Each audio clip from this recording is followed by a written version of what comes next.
Kiai Mat itu kan membatalkan Mbak Alawi dianggap mencangkok dari Bajadid. Itu pakai An-Nafah Al-Ambariyah 880. Nah, untuk mengujinya itu kan paling mudah kan pakai sumber sezaman. Aku mengusulkan 5 kitab. Yang saya ingat itu berarti kan ada ulama itu ada kisah namanya Abdul Kabir. Dia hidup 795, berarti kan sezaman sama pemilik mu'allif An-Nafah Al-Ambariyah. Di sana dia meredaksikan ada 4 macam Abu Alawi dia mah. Berarti kan Abu Alawi yang sama disebutkan An-Nafah, apakah keturunannya Bajadid atau tidak? Ternyata dari As-Sakawi di Abdul Kabir itu ternyata tidak. Terus yang kedua itu dari saya lupa dari Al-Jawhar Safas itu 855, lebih tua daripada An-Nafah Al-Ambariyah. Di sana disebutkan 2 anaknya Alwi Ubaidillah itu punya anak 3, salah satunya Basri, Jadid sama Alwi. Semua ini disebut Alu Abi Alwi. Itu. Terus yang terakhir itu setelahnya saya lupa kitabnya sekitar 895. Lebih muda lah ya, 15 tahun setelah An-Nafah Al-Ambariyah. Di sana menyebutkan ada 1 orang yang disebut dengan Alu Abi Alwi, Abu Alwi gitu.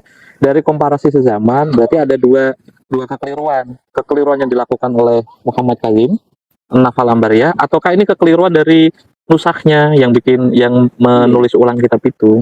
Tapi kalau dibilang itu mencangkok ke Bajadid udah keliru besar, karena tahun yang sezaman itu komparasi melawan 5 kitab yang lain itu udah patah. Gitu Bos. Bagian sumber sezaman, metodenya itu kan sedang dicari syawahidnya. Ada nggak kitab nasab yang menagih sumber sezaman? Ternyata itu bukan mantuk, itu mafhum dari sebuah ibarat. Saya lupa kitabnya apa. Yang paling saya ingat kan Al-Kafi itu kan dari Tengku Muda Qori. Saya tuh berusaha beda sama 3 slide saya tadi, berarti kan Buya Qurtubi, Hanifal Atas, sama Sufi, dan ini terus mereka tidak pengen menafikan metodologi itu. Kebetulan saya tuh nyari yang sumber sezaman juga dan ketemu gitu. Yang terakhir paling tidak itu saya tuh pengen ngomong kayak gini sebelum dipotong. Sebelum ada debat untuk Robito Alawi, ya mending sama saya dulu lah. Gitu.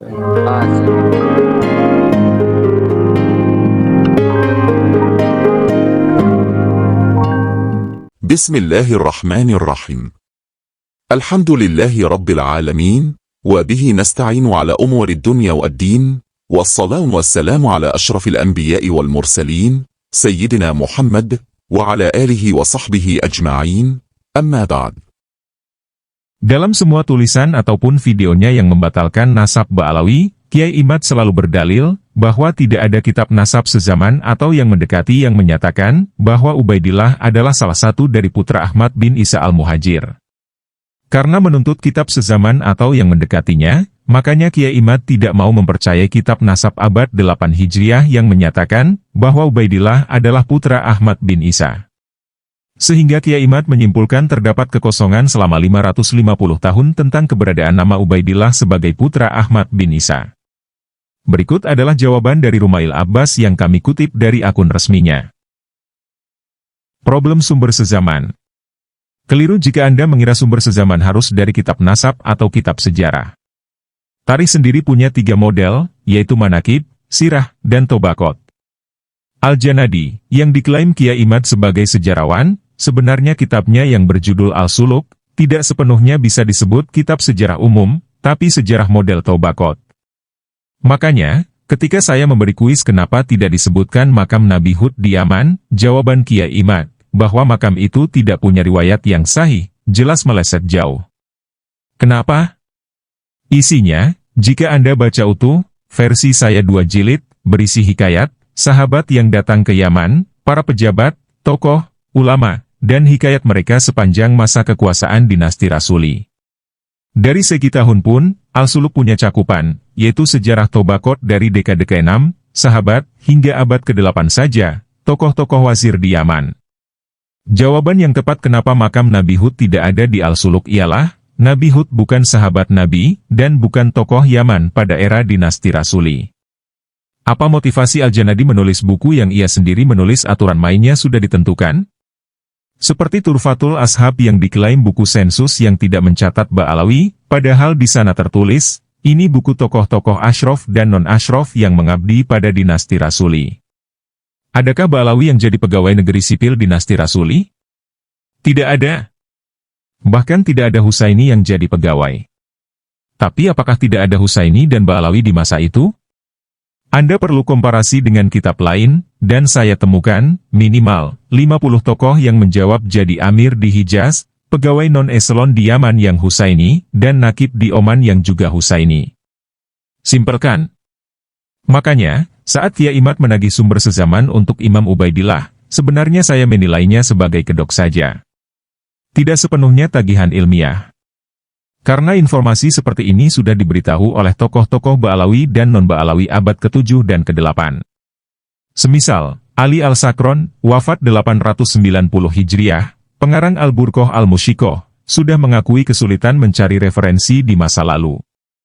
Sampai-sampai ia bilang, inilah alasan kenapa aku tidak bisa mencari jejak Bajadid dan Babashri. Entah kenapa mereka sunyi dari pencatatan historis. Halaman 153. Satu-satunya yang menulis catatan historis Ba'alawi cuma satu, yaitu Al-Khotib, non-Ba'alawi, yang manuskripnya baru saya dapatkan, masih saya telah. Bamahromah, non-Ba'alawi, sering mengutip Al-Khotib. Beliau Syahab dan Abdillah Nuh, yang meneliti silsilah Ba'alawi sebagai Asmathan ke Amul Faqih, pun menginformasikan fakta yang sama. Jadi Kiai Imaduddin bukanlah orang pertama yang mengatakan Ubaidillah sunyi dari sumber sezaman, karena Ba'alawi sendiri mengakuinya sejak Ali Al-Sakron, paling tidak inilah kitab tasawuf yang sampai kepada kita. Namun, kenapa saya yakin jejak historis itu ada, dan sumber sezaman barangkali bisa saya temukan? Karena informasi tentang keturunan Imam Ubaidillah banyak dikisahkan paling marak pada abad ke-8, dan tidak mungkin mereka isbatkan secara asal-asalan. Maka, saya mulai pelacakan dari genre lain, yaitu isnad hadis. Kenapa? Informasi Al-Khotib mengatakan, kalau keturunan Bajadid dan Ba'alawi ada yang belajar hadis dan fikih. Jika mereka luput dikisahkan kitab nasab dan sejarah, mungkin di genre lain saya punya peluang. Akhirnya dapat, pada manuskrip 589 Hijriah ada nama Bajadid, sudah saya publikasi. Ada 2 Bajadid malah. 2 Bajadid dihimpit satu mujis yang dikisahkan Al-Janadi sebagai pendatang Teais, dan orang inilah yang mengkonfirmasi mereka sebagai Syarif Husaini. Saya temukan pula pada manuskrip 575 Hijriah, sedang saya proses restorasi, terdapat Abdullah bin Muhammad Al-Syarif, dan saya duga ini anak Muhammad Shohib Mirbat. Kenapa saya menduga Syarif Husaini ini adalah atribusi spesifik?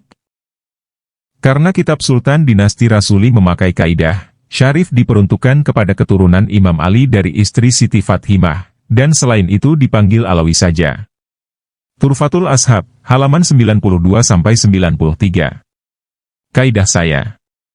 Sebuah atribusi harus disesuaikan dengan kebiasaan penyematnya. Karena yang memberi penyematan ini adalah Sultan Dinasti Rasuli, kelak, adiknya bikin kitab berjudul Al-Atoya Al-Saniyah juga melakukan hal yang sama, maka prediksi saya, masyarakat pun memakai atribusi yang sama. Apakah jika sebutan Tubagus dan KRT untuk Pak Mogi dan Pak Fakih Wirahadiningrat berlaku untuk keraton saja, kenapa orang-orang menyebutnya dengan Tubagus dan KRT? Jika Gus adalah atribusi untuk pesantren saja, kenapa Pak Fuad Pleret disebut Gus di luar itu? Sederhana kan? Saya mencari manuskrip lain, dari genre hadis dan fikih. Salah satunya ialah Muwatta karya Imam Malik. Di sana ada tulisan Ibnu Hajar Al-Asqalani menulis isnad pada manuskrip bertarikh 845 Hijriah, dari gurunya, hingga Imam Malik. Di manuskrip itu, ada ijazah lagi, dari Fulan hingga Ibnu Hajar, hingga Imam Malik, tentu saja. Tulisan Ibnu Hajar ini, jika jatuh di tangan orang Jawa jadi jimat. Tapi bagi peneliti humanis macam saya, sesuai atribusi Kiai Imaduddin pada saya, bisa jadi sumber sezaman. Kenapa?